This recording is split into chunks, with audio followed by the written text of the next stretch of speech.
Hey guys, so today I'm going to do a really quick breastfeeding update. A lot of you guys were asking, and I had filmed this and I couldn't upload it for some reason, so I'm refilming it because I'm giving away something and the giveaway date was wrong because since I couldn't update it, it's like tomorrow is the end of the giveaway, so I have to refilm it. And Arya's here with me. Let's say hello, baby girl. She's wearing her new cute little outfit, but she just got out of the shower, so she's a little fussy right now. Say hi, baby. Say, look at my little cute outfit. Maybe I'll do a really quick outfit of the day after this, but look how cute her socks are too. So basically we are still exclusively breastfeeding, and I'm so proud because so many people discouraged me, and specifically at work, all of my co-workers told me that I wouldn't last more than 2 days, that maybe I would make it to the third day, but that's it. So it was pretty discouraging, but I actually visited my workplace probably last week, and I visited a couple times, and every time they asked, they're like, are you still breastfeeding? And I said yes, exclusively breastfeeding. She has not had a drop of formula since she was born. She's never had anything. So I was pretty proud of that. I proved you guys wrong because I was so motivated and dedicated to breastfeed when I was pregnant, and everybody at work was like, oh no, it is really hard. You don't trust me. I thought the same thing when I was pregnant. I thought I was only going to breastfeed, and once it came to it, I just gave up. And they kind of discouraged me, but then even while I was pregnant, I was like, trust me, I will breastfeed. But then I was somehow scared always that I wasn't going to be able to breastfeed for some reason, that I wasn't going to have enough supply, or that I was going to dry up, or that she wasn't going to latch on. I just thought of everything that could go wrong, and I was really, really scared.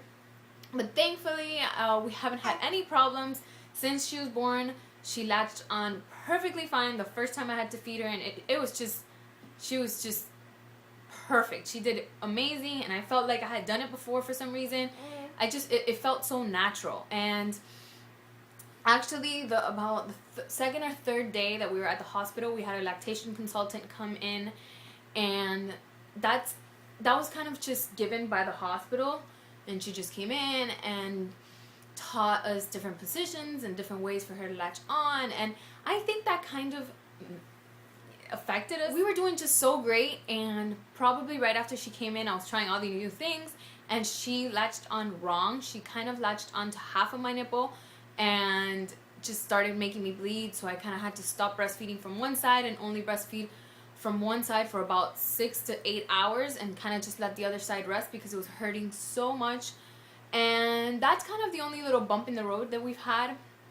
I also, when she got home from the hospital around 1 to 2 weeks, she was probably not even 2 weeks old yet, I had these lumps kind of, and it's just milk buildup, kind of just your supplies being built up. And it's basically just milk, but they're like hard balls. They're like as hard as a rock, and they're painful. So, oh, she's falling asleep.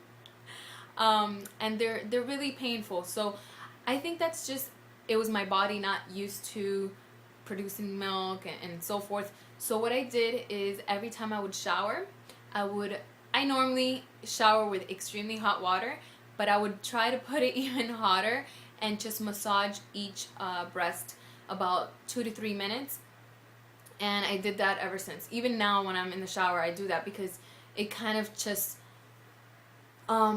removes that buildup, and so you won't get to that painful situation that I was in. So that's definitely something that I would recommend you guys to do. Even if you don't feel pain, just do that so the milk doesn't build up. She is knocked out.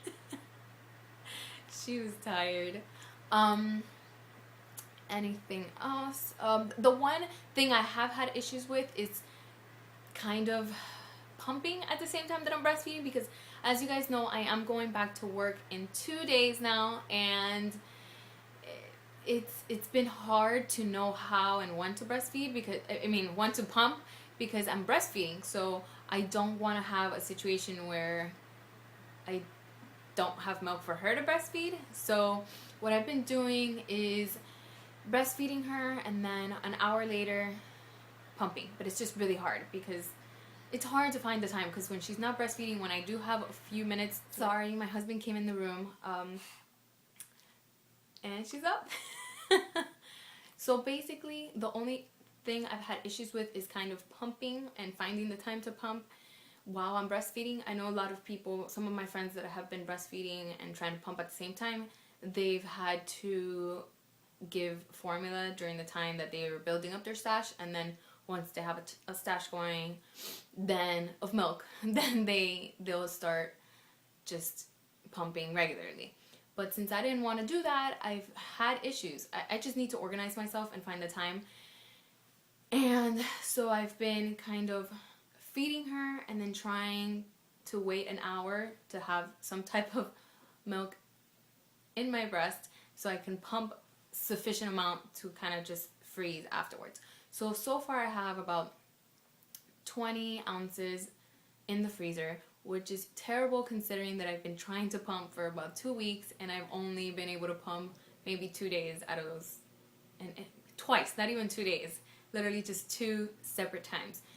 And it takes me about 15 minutes to pump, and I'll get, the other day I got 9 ounces, which is insane, but I think that's because I pumped at around 5 in the morning, so I had gone to sleep around 11, and it was 6 hours without breastfeeding.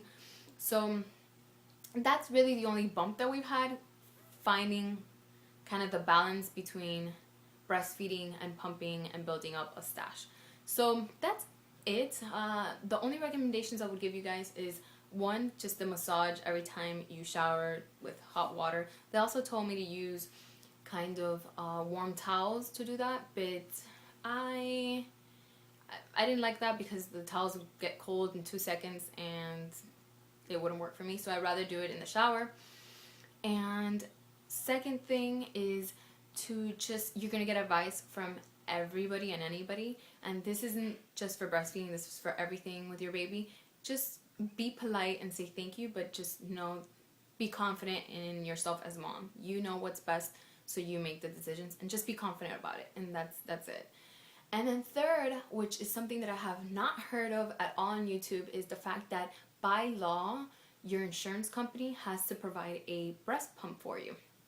And this is something great because we know that breast pumps are extremely expensive, but it does vary depending on your insurance company, the state that you live in, and the company that is getting you this insurance. For example, if you work for a specific company, that company can dictate the type of pump that you get.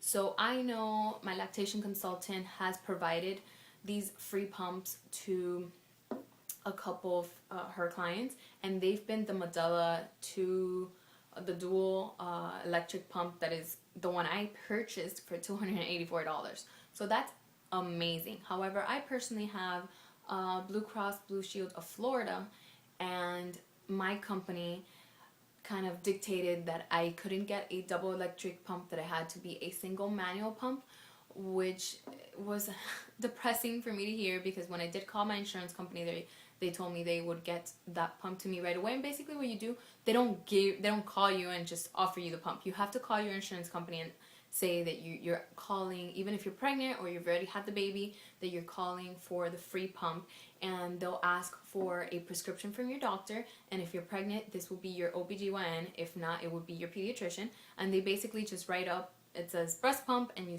fax it over to them within minutes. They then just call you to schedule if they're going to ship it to you or if they're going to have someone deliver it to you literally that same day. I had it shipped probably in 4 days. However, like I said, mine was a single manual pump, which is something good to have as an emergency in your car whenever you need to just have an extra one to pump. However, I couldn't use that as my only pump because I am going back to work and I need something that will get the job done and get it done fast. So I did have to purchase it, but you can also then mail in kind of a letter explaining that you had to purchase the pump and that you really needed the pump, and your insurance company will evaluate that and possibly reimburse you for either maybe give you a partial reimbursement or a full reimbursement. So you can try that as well. I'm just going to try it because I have nothing to lose. I've already purchased it for $284, so I'm just going to give that a try. However, I do want to give you guys the one I got from my insurance company. It's completely sealed. It's the brand Ameda. I heard when I went to buy my pump, I saw this pump, and the people that worked at Babies R Us told me that this is actually a really good brand and that a lot of hospitals use it. And this is what it looks like. It's a single manual pump, but it's completely sealed. I have not used it, and if you guys don't have insurance, or you don't have the means, or you just want that extra free pump just for emergency reasons, just leave a comment down below saying that you would like the pump, and I'm gonna have this giveaway end in 2 weeks. Let's say April, a little bit over 2 weeks. Let's say April 15th. So April 15th, I will close the giveaway and ship it off to one of you guys. And this is it again. And if you have any other questions, just let me know. And if I've missed anything, I think that's it. So if you guys have any questions, just let me know, and I'll see you guys in my next video. Bye, guys.